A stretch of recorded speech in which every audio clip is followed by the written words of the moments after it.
So people often ask me about my frames, so I thought I'd give you a real-time show on how I make my frames. I have these milled for me. They're out of maple.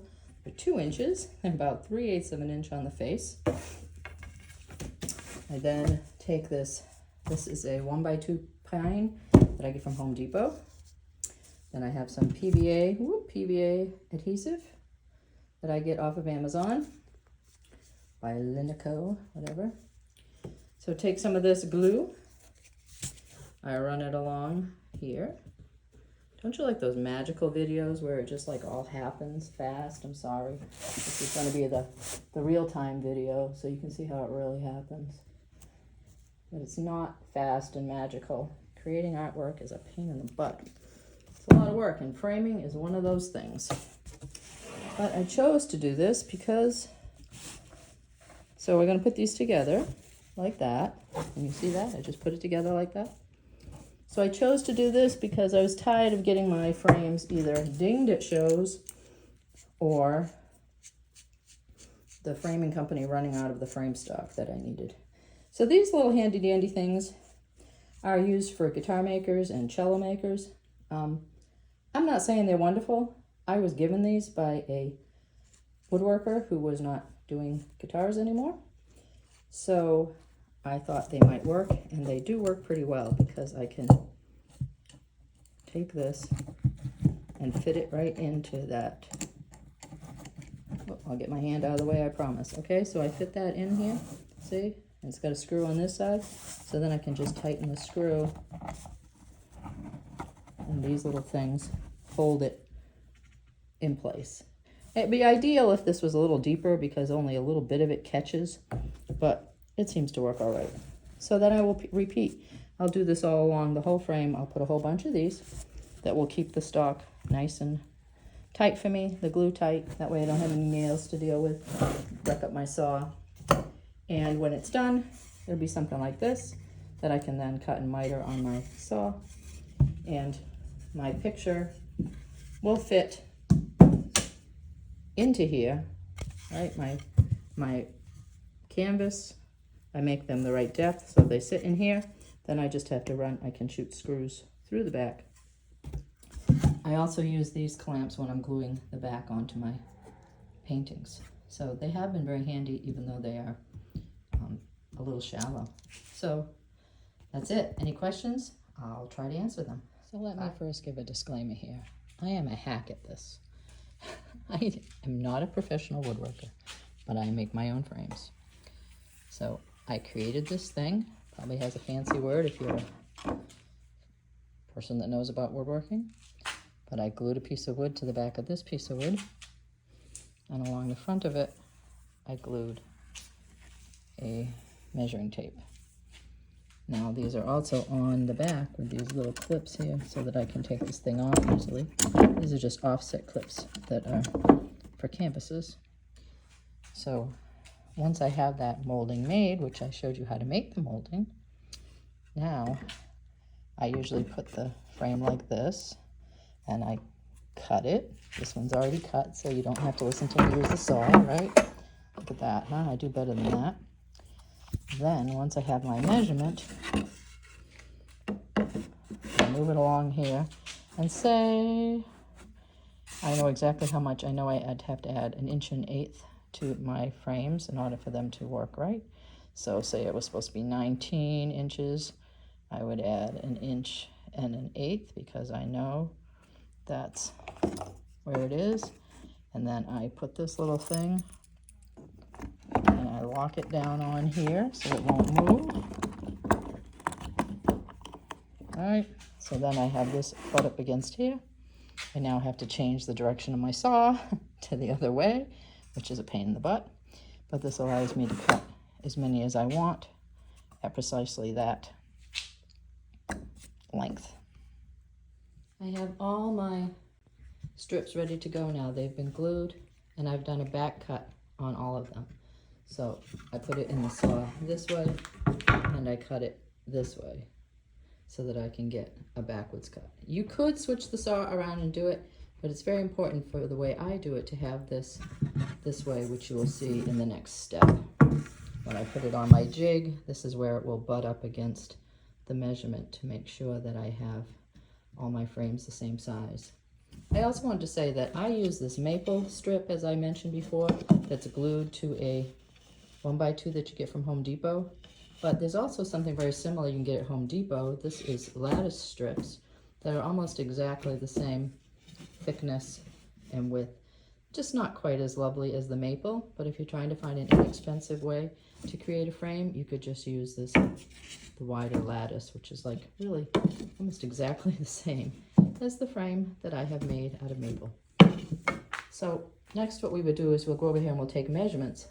And of course, I always have wacky measurements because I never make my paintings standard sizes, which would be such a smart thing.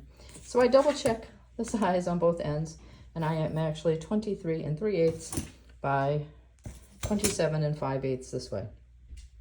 So the next thing that I'm going to do is I'm going to take these, I'm going to decide which one I'm going to use, but I'm going to bring it over to my handy dandy jig that you said, that I told you about yesterday in the video. So if I've decided that that was 20, I double check 10 times, 23 3/8. So I have figured out in the past that if I want to leave a little gap in my floater frames, that I have to add 1 1/8 inches to this in order to, and I'm sure there's some mathematical way to figure this out, but I figured it out through trial and error. So I have to add 1 1/8 inches to that 20, somebody's going to know if I do it wrong, 23 3/8. So I go down here and I find 23 3/8, 23 and 1 2 3/8, and now I'm going to add 1 1/8 inches. So I'm going to go to 24 3/8, then I'm going to add 1 inch. So that'd be 24 1/2. You can do math if you want. I just do it visually. Then I lock my little block in here. It says keep so I don't throw it away. I screw it tight. I can't figure a way to do this with while I'm holding the phone. Anyway, I use this little C-clamp to hold this in place. I used to use the squeezy clamps, but I've gotten a little weak, I swear. Those are so hard to clamp and squeeze on, so I just use this clamp. So once I have that set in place and locked in, right, pretend that I screwed this on tight and it's locked in. I can then change my saw to the other angle, this way 45, and cut as many as I want at precisely this length. So that's what I'm going to do. I'm going to cut that to the correct length. I am going to double check my numbers because I don't trust myself. This is here as a counterweight because sometimes my whole jig goes flipping. And thank you for telling me it was a jig. I couldn't remember the name. And stay tuned. We'll see what happens next. So now we have the moment of truth. Let's see if this frame, if I cut it right or if I screw it up. So one of the first things I do before I do this part is I do take this sander and I just sand along these edges. It's a rotary sander, makes noise, so I won't turn it on. So I just cut that down. I will be sanding them more thoroughly after, but I do this part ahead of time. Then I put my 4 pieces of the frame together, and this is my favorite strap to use, or straps like this. There's a few others. So I've tried all the corner gadgets, okay? They don't work. They're a pain in the butt. The beauty of this strap is I put it all the way around the edges and it automatically pulls all my corners in nice and tight. And it's like square, and I don't have to go around messing with one corner at another. So now is the test. I always do this first before I glue it. And you know why, because sometimes I screw up. So I put this in, and my goal is this is going to be a floater frame. So if I did this perfectly, I have about a perfect gap all the way around the edges. I will have to touch up the edges of this painting a little, but this looks like it's a good fit. I'm going to show you, and then I will glue the corners of the frame with this PVA frame size adhesive, and then I will pull it in nice and tight. There's a ratchet. You can ratchet this a little tighter to make it really tight, and I'll let that set up for a while, and then I'll be shooting a couple nails in areas where it can't be seen to keep the glue, and then I'm going to let this set up for a couple of hours before I attempt to attach the painting. But I'll show you that. So see, I've made sure there's like a space. It looks like I cut it the right size, which is always a nice thing. Here's my little strap. There's a little wrench that goes on this so you can really crank it and get it super tight this way. But it looks like this frame is going to fit quite lovely. And now to the next one. So here we go, the final magic. Who can resist something called rock hard putty? Anyway, I like to use this putty because I can mix it with water and make paste and fill all those nail holes, because I did shoot nail holes into these. I have a little nail gun to make sure that they will stay in one piece and not fall apart. So then I have taken this frame and I have used my handy dandy Porter Cable sander. This has got a special name too. I don't know what it is, but it makes it nice and flat, and I sand all along here, and I sand the edges, and I sand the sides, and it's all nice and smooth.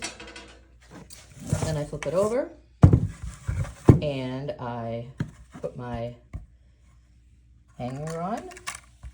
I got this nice little, don't you hate that wire that has all those little pokey things in it and always makes you bleed all over your painting? So I got this stuff, it's like plastic coated. I got it off of Amazon. I love it, soft and flexible, goes on easy, doesn't hurt me. I don't like to be hurt when I'm framing. I don't like to bleed on my artwork. So here, now once I have this all set and perfect and I've sanded it, and if I had any little spaces here, a little trick that someone taught me is I take some cold wax on my finger and I dip it in some of the sawdust from my sanding, and I can fill the little crack, and I'm filling it with the actual color of the wood so it doesn't show later. So then what I do is I take my painting, and I'm going to work on a smaller painting here so you can see what I'm doing easier. I'm going to try to space it somewhat. And a shout out to Golden Gull Studios in Plymouth, if they still exist. I did a little framing internship there when I was in college 30 years ago. So who knows whether they're still there. But then I have these pieces of foam core that hopefully, I'm trying to be a one-handed photographer here. Here we go. Put these little spacers in that nicely keep my painting spaced perfectly, hopefully. This is why I add the 1 1/8" to my samples when I am cutting them to my frame stock. Okay, so now this is all in here nice and snug, which means I can now lift this up. And if you notice, this was a panel that was on a 1-inch cradled board. So you can see on the back now that this all fits nicely here. Sometimes they are in a little, depends on how wide it is. It just happens to fit perfectly here. So now it's pretty stable. It's not going anywhere. So this is the time that I'm going to take. Well, let's see if I can put this here and show you. Yes. Thank you to Jackie Reeves for finding my cool little phone stand that helps me do this. But basically, I'm going to hold the painting, and I am going to just, I have already figured out that this will not go through by measuring, right? Why do I warn you about this? Because yes, that has happened to me before, where that I screw into this thing and all of a sudden I pop through the front of the painting. It's not a good look, let me just say. And the other thing that I like to use, again, all trial and error, I have these, I use drywall screws. They're exactly 1 inch long. They love the pine. There's no problem with that. I put that on like that, and I screw this in. Okay, so I'm going to work my way around. I put like 4 of those in on a little piece. I put a lot more in on a big piece. And then I just pop out the cardboards and it's all done. The last step that I do is I do wax this whole frame with cold wax and let that just dry. And then the painting is done. and ready to go on its way to the gallery. So here it is done. And then these come out.